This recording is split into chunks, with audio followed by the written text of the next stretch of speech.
97.3 ESPN presents The Sports Bash with Mike Gill. It's time for Football at 4 with 97.3 ESPN.com's Andrew DiCecco. Powered by the Inside the Birds podcast. You know, we recognize the ability of the roster that's put together right now. And I think we have the ability to do something really special with this group, but it's going to take a lot of hard work. Now, live from inside the Matt Black Kia studios, it's Football at 4. Powered by the Inside the Birds podcast. Andrew DiCecco covers the Eagles for 97.3 ESPN.com and the InsideTheBirds.com. Eagles lose to the Cowboys. Playoff hopes are over, but they can still ruin things for Washington. No Dwayne Haskins for Washington moving forward. It's going to be either Alex Smith or Taylor Heineke, or depending on what sports station you listen to. Apparently the guy has 2 or 3 different pronunciations of his name. So bad for that guy. We'll get more into the Eagles and what it means for the team coming up next, as they are now officially out of the playoffs. With Andrew DiCecco as all guests, he appears on the Boardwalk kind of hotline. Andrew, how you doing today? I'm doing good, Josh. Lots to talk about here, so it's I don't know where the Eagles go from here. I don't think any of us really know, so let's at least focus on what we do know. One of the things we do know is that the Eagles, once Fletcher Cox left the game, were outscored 34-3. Now, we know Fletcher Cox is an important player for this team.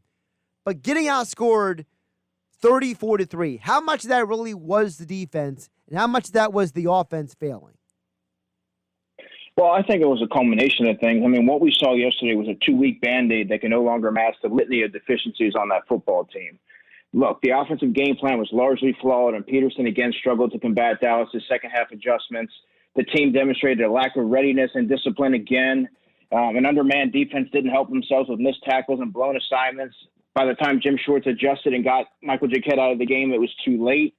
And aside from a strong opening, the quarterback play wasn't good enough. He was pressing once the defense settled in and adapted, and he fumbled twice. That's essentially the Eagles' 2020 season personified. Yeah, when I look at Doug Pederson, because he to me was such a huge problem yesterday, the biggest.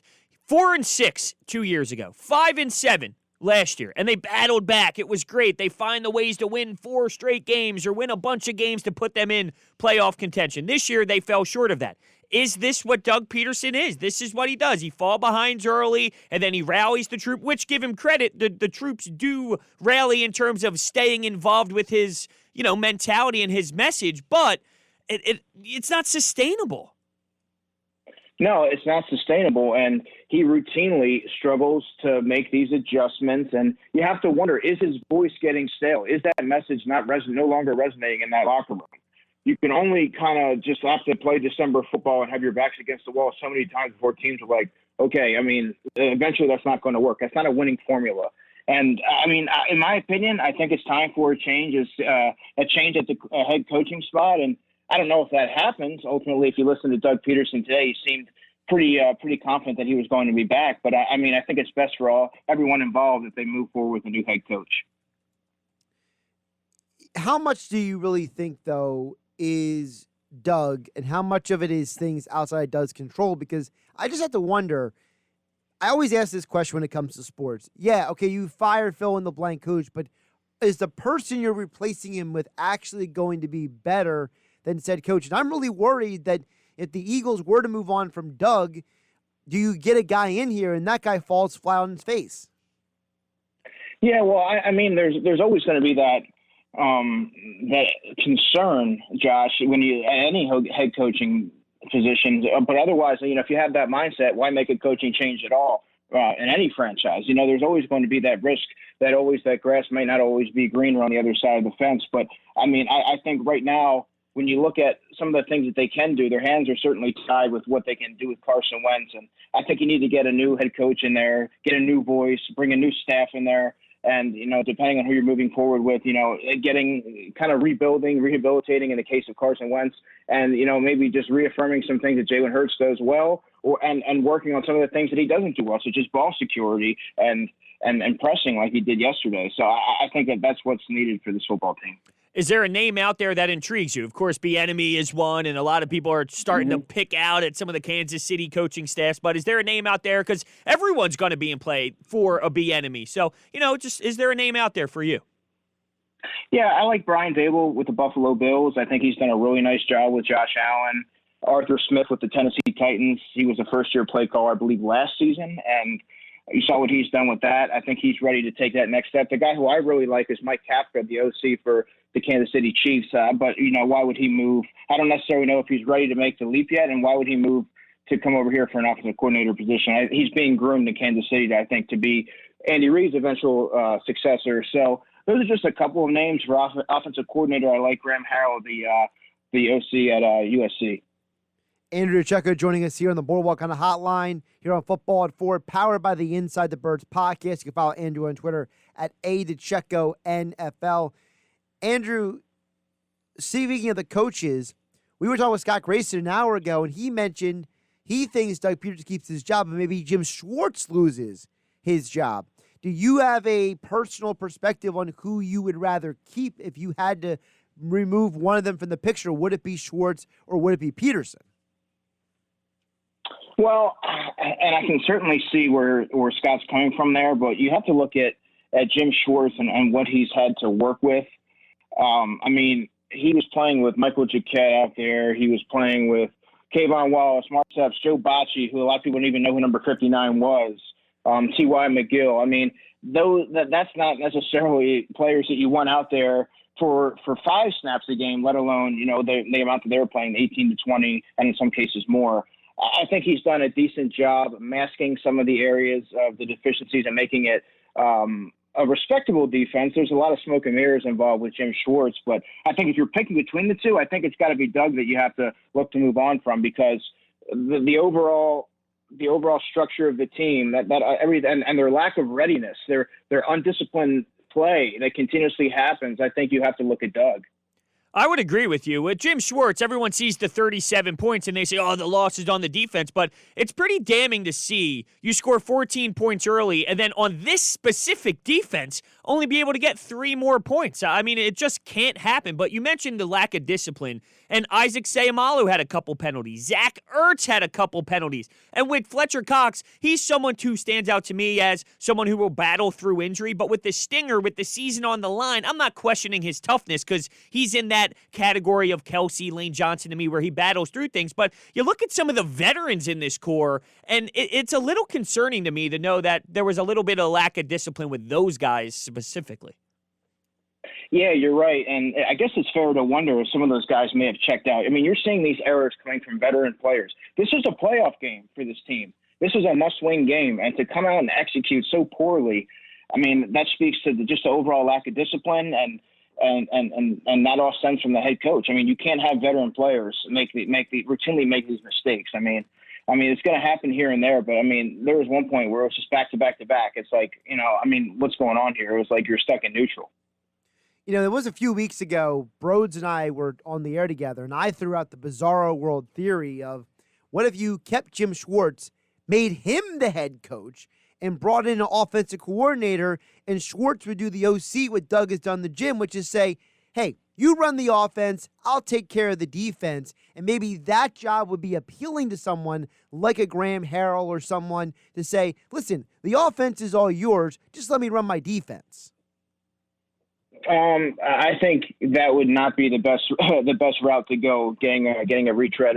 We've seen what Jim Schwartz is as a head coach. It didn't quite work out in Detroit. I think that if you bring in any head coach, offensive-minded in particular, they're only going to come here if you offer them, they're going to bring their staff in there. And I think that's the route that they need to go. There's a lot of guys out there that would, kind of remodel that whole offense and make it much more fluid than what it is. And like Hunter was saying, I think Jim Schwartz has done a decent job given what he's had to work with. So I think that he ultimately stays on board, and I think you need to look at a new guy, a new head coach that's going to have a new voice for this team. Jim Schwartz was one of only 2 coaches in the last 20 years to get the Lions to the postseason, so maybe he's not totally horrible as a head coach, but I digress, Hunter. Yeah, when I look at this, and I looked at Jalen Hurts' performance, it felt like what I saw with Carson Wentz, as if the head coaching was a problem, getting away from the game plan. You saw it work in the first drive. Then they elected to not run the ball. 8 carries in the first quarter for Sanders, 7 the rest of the way. The offensive line abysmal. Skill players not playing good. So it just felt like the surrounding pieces, similar to what I said when Wentz was under center, was happening with Hurts as well. And that's not to take away some of the flaws that he had personally, but I really did feel like the spark, the fuse, it went away, and you saw the natural issues again with this football team, and it really hurt Jalen Hurts' play. Yeah, I agree. I mean, the proof is in the pudding, Hunter. When you have a quarterback like Carson Wentz, who pretty much fell off a cliff this season, there was a clear regression. Then you look at Jalen Hurts, and you're seeing some of the same errors start to happen. You almost want to, if you do move forward with either quarterback, which one you go forward with, you almost want Doug Pederson and Press Taylor and those guys as far away from these guys as possible, because they're making similar mistakes, and that stems from coaching. You mentioned Press Taylor. I still don't understand why this guy has a job on this team, aside from the fact that supposedly, him and I think Doug Pederson have the same agent or something like that. But he was a Chip Kelly guy. I mean, is this guy a legitimate NFL coach, or is he just hanging around because he knows the right people? Well, based on what I've seen, I mean, it's not working here in Philadelphia. It's not for me to say if he's an NFL quality coach, but I mean, it's not working here. Whatever role they put him in, I think it's time to look. You got that's an area that if they do keep Doug Pederson on board, you got to get an offensive coordinator in there, and you have to get a new quarterbacks coach. That has to be the first things that happen. And it definitely does seem how Doug has been talking. It does seem like him and Jeffrey Lurie had the conversation where he seems comfortable with stating being part of the solution. But the last question of his press conference today stood out to me. The question was asked by Rob Maaddi, and it was about him being more involved with some of the evaluation stuff. And this was his response. I want to get your thoughts. Doug wants to be a part of the solution, a part of the evaluation process, a voice that is heard. Communication with Howie and his staff is important in terms of the personnel. Is that just a bad answer by Doug because he's naturally bad in front of the microphone? Or is he telling us he doesn't have much say when it comes to the roster and it's not as much of a collaboration as we thought? Yeah, I think it's the latter, Hunter. I think it's one of those deals where he was trying to voice him, like he was trying to be vocal without throwing Howie Roseman under the bus. That was coaches speak for, hey, I can get me involved here and let me have some say in who's going to be on this football team. And he said, I can be a part of the solution.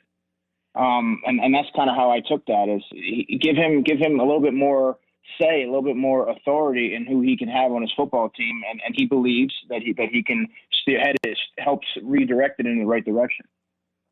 Now, considering that right direction, the Eagles are no longer in the postseason. So what is a legitimate expectation of this team heading into a game that is the most strange situation I've ever seen? Mm-hmm. You have them being flexed in the Sunday Night Football. One of the two teams has no chance at the postseason.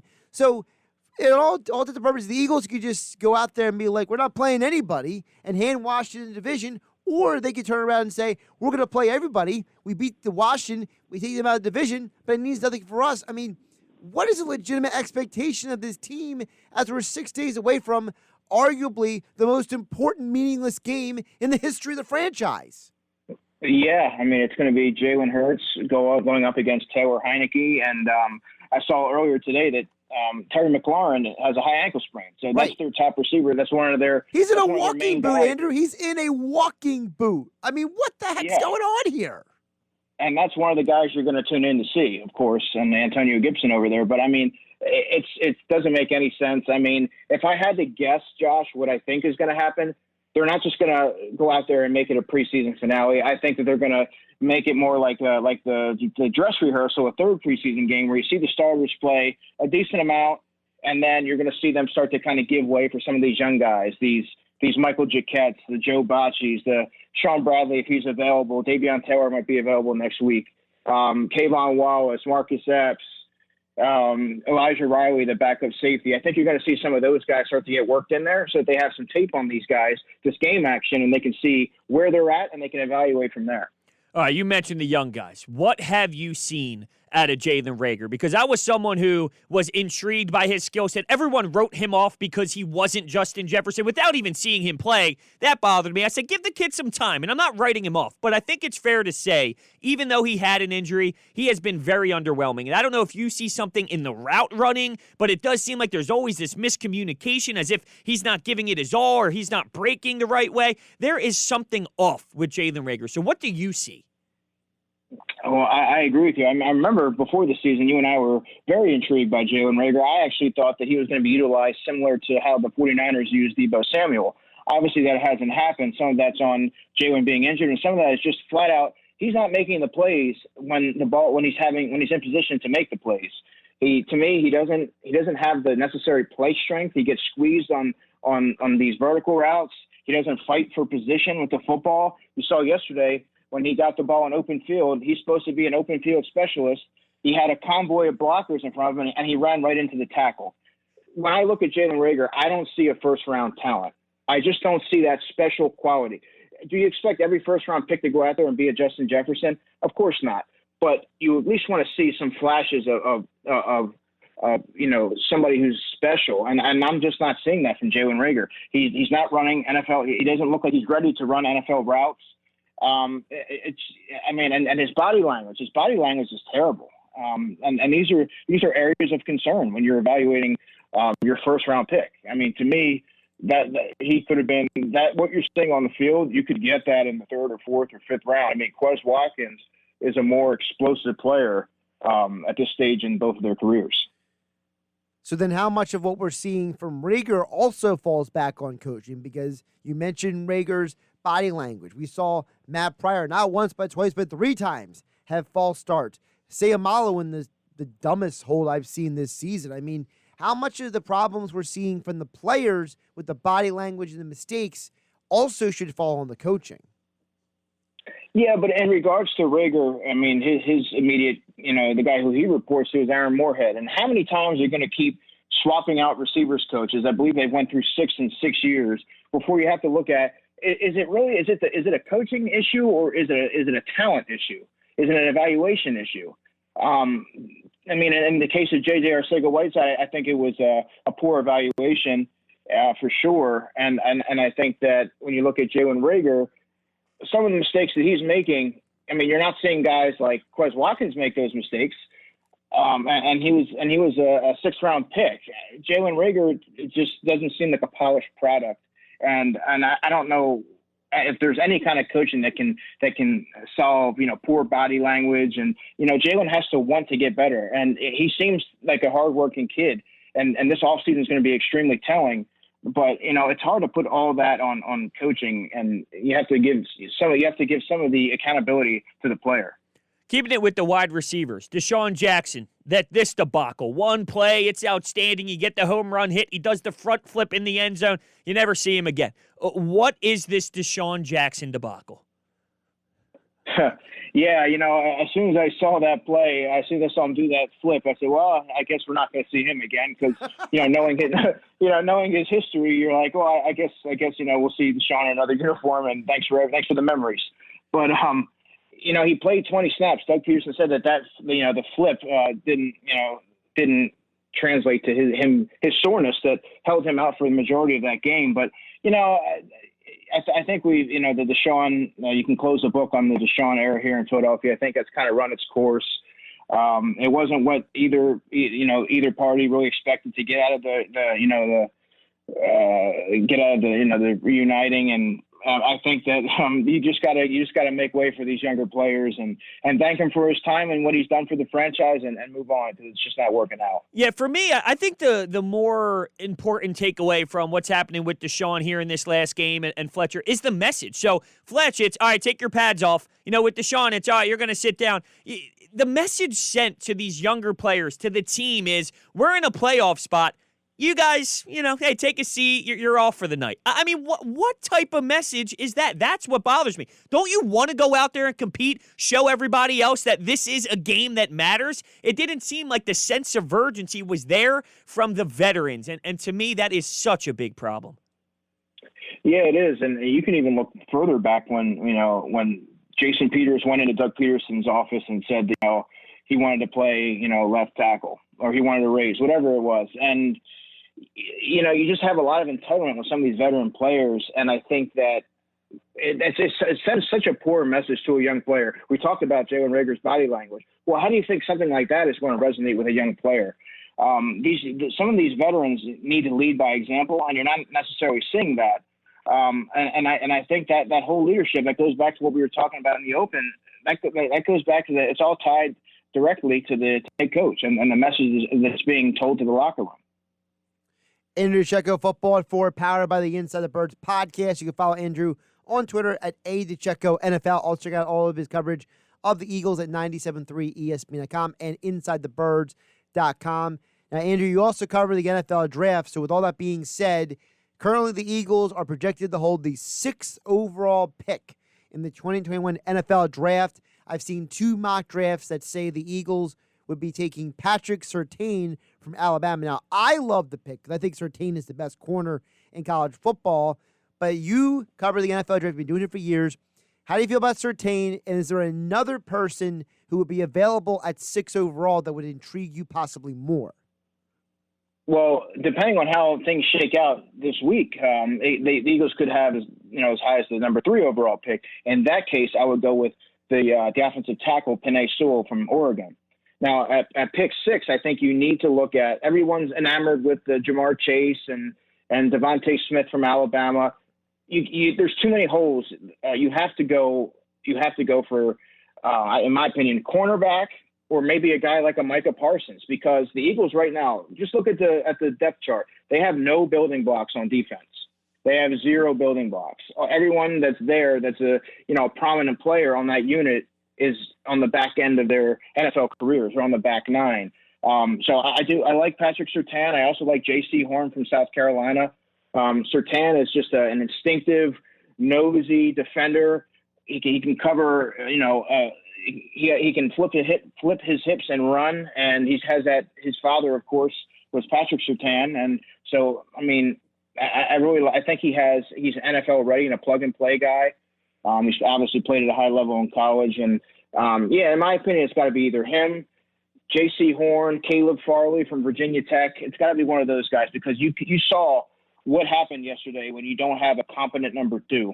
You can move Darius Slay around all you want to, but when they have that guy on the other side, they're going to keep attacking him until the Eagles find an answer. Now, you mentioned Chase and Sewell and Parsons. Those are guys who they didn't see a lot of action this year. You didn't get a lot of tape on them this year. So how does that change potential evaluations for those guys? Because if you don't got game tape on them for a year, that might change how people perceive them. Yeah, I think that would more so hurt guys that were first-round tweeners, back-end guys, fringe first-round guys. But when you put the body of work out there that Jamar Chase did on a national platform, and just be that unique skill set of a Micah Parsons, who really fits the mold of what the NFL is really becoming on defense. He can play linebacker, but you can put him in the slot. He can match up with these hybrid tight ends and cover running backs out of the backfield. He's just a movable chess piece, and on a defense that's really getting older and a little long in the tooth, and doesn't really have any building blocks, as I mentioned. I think that he needs consideration there. He's Andrew DiCecco. Give him a follow on Twitter, DiCecco NFL. He joins us each Monday here at Football at 4 on the Sports Bash on 97.3 ESPN. This week, Andrew will be back with us on Wednesday for Football at 4. Jeff Mosher will jump on a Tuesday. So we'll hear from Andrew one more time on Wednesday as we start looking ahead to the Washington football team. And nobody knows who's actually playing for Washington. So it'll be a fun conversation, Andrew. Fun and interesting for sure. Have a good one. You too, guys. Football at 4 here on 97.3 ESPN, being brought to you by PlaySugarHouse.com. Sign up now and then match first buys up to $250. Go to PlaySugarHouse.com and win real money with their sports book along with casino games from the comfort of your home. Must be 21 or older to play. Gambling problem? Call 1-800-GAMBLER.